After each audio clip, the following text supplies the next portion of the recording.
Amados amigos, irmãos, companheiros de luta, de estudo, enfim, dessa vida que nós temos que pautar dia a dia. Estamos falando, como agora vai ser longo, eu tenho que ser rápida. Estamos falando sobre a distinção entre os bons espíritos e os maus espíritos.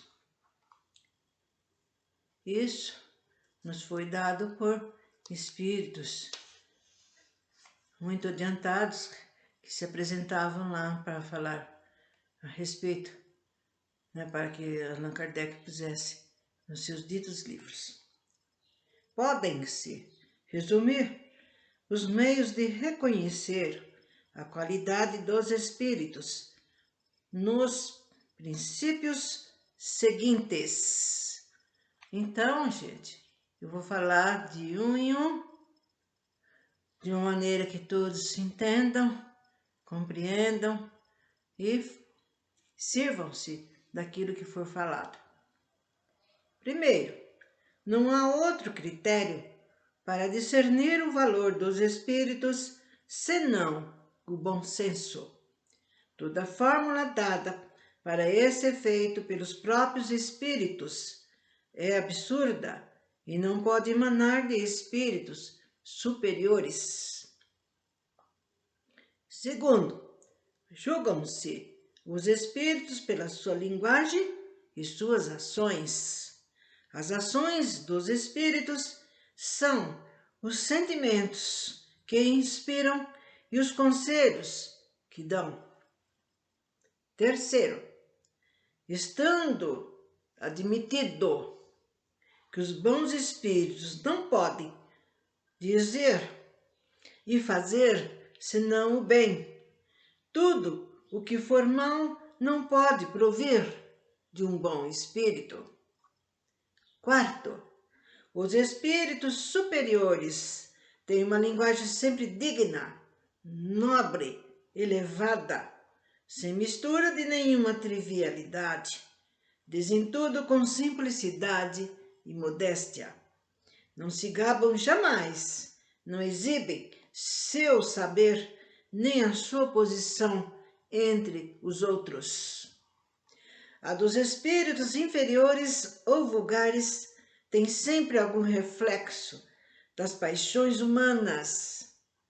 Toda expressão que indique baixeza, presunção, arrogância, fanfarrice, acrimônia é indício característico de inferioridade ou de fraude.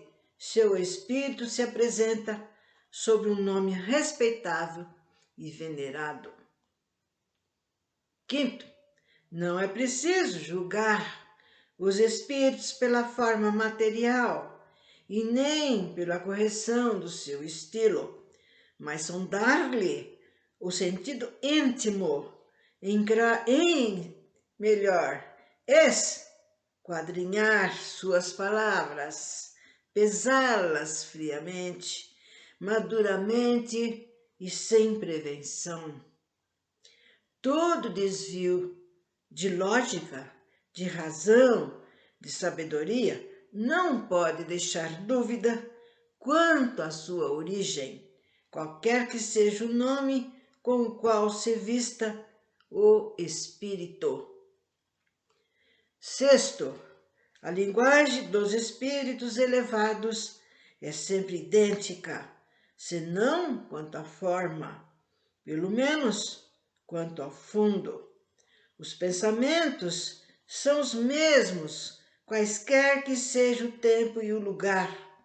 Podem ser mais ou menos desenvolvidos, segundo as necessidades, as circunstâncias e as facilidades de comunicar-se, mas não serão contraditórios.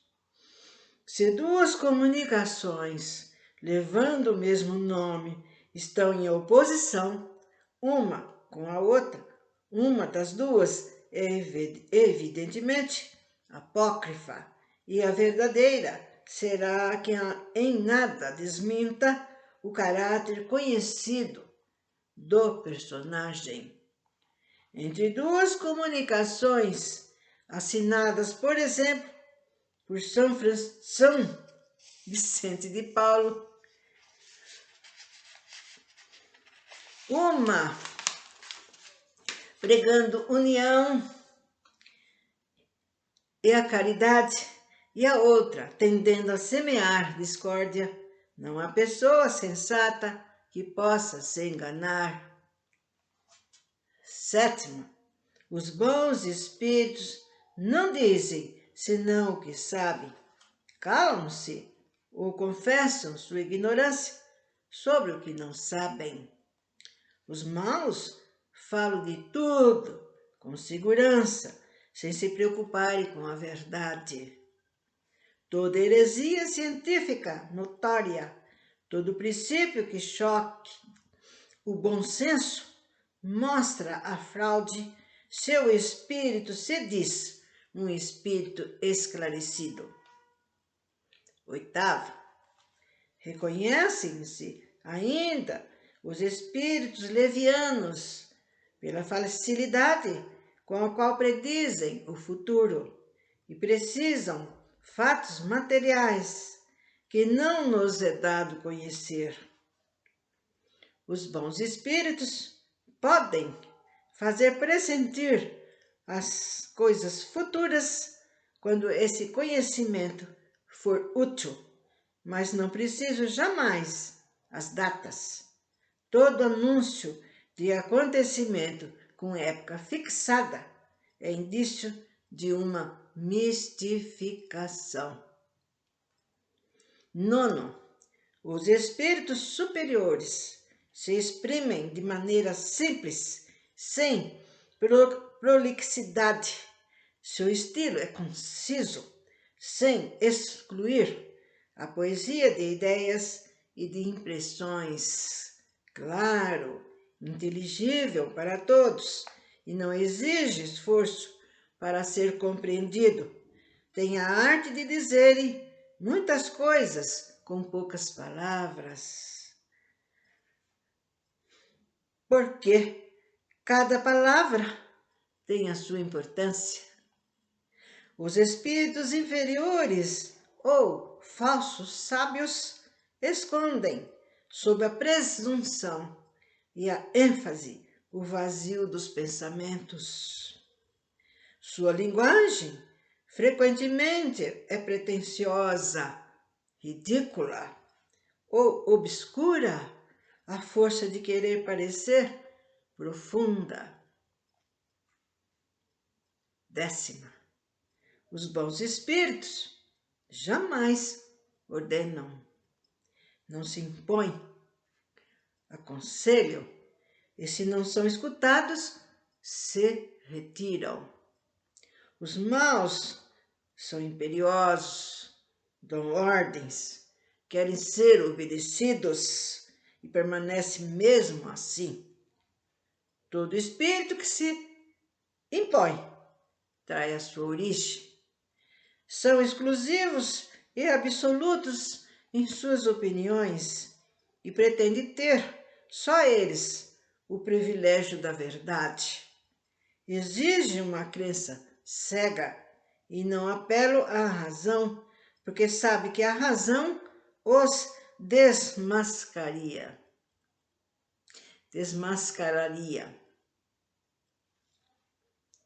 Décimo primeiro, os bons espíritos não lisonjeiam, aprovam quando se faz o bem, mas sempre com reservas.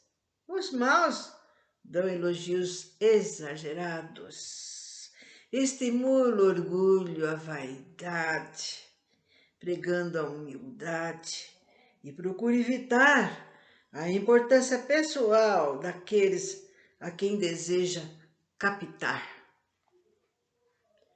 12º, os espíritos superiores estão acima das puerilidades dá forma em todas as coisas. Só os espíritos vulgares podem dar importância a detalhes mesquinhos, incompatíveis com as ideias verdadeiramente elevadas. Toda prescrição meticulosa é um sinal certo de inferioridade e de fraude da parte de um espírito que toma um nome imponente. 13º. É preciso desconfiar dos nomes bizarros e ridículos que tomam certos espíritos que querem se impor à credulidade. Seria soberanamente absurdo tomar esses nomes a sério. 14º. É preciso também desconfiar dos espíritos que se apresentam muito facilmente sob nomes extremamente venerados e não aceitar suas palavras senão com a maior reserva. É aí, sobretudo, que um controle severo e indispensável, porque frequentemente é uma máscara que tomam para fazer crer em pretendidas relações íntimas com os espíritos excepcionais.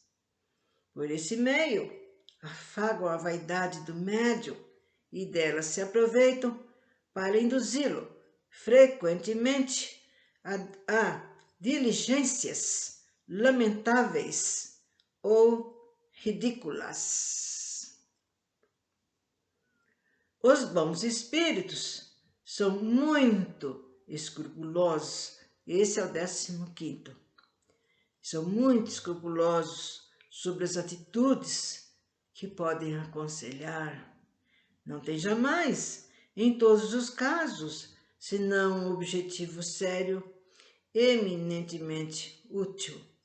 Deve-se, pois, considerar como suspeita todas as que não tiveram esse caráter ou forem condenadas pela razão e maduramente refletir antes de as tomar, porque se exporia a mistificações desagradáveis.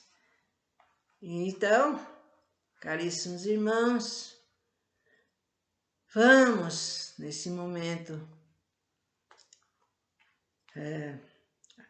parando, mas da próxima vez continuaremos neste mesmo assunto. Se alguém estiver seguindo, é só ligar, né, após esse dia, esse tipo, que terá uma continuação. E mesmo se na outra não der, na terceira, e assim por diante. Que Jesus nos abençoe.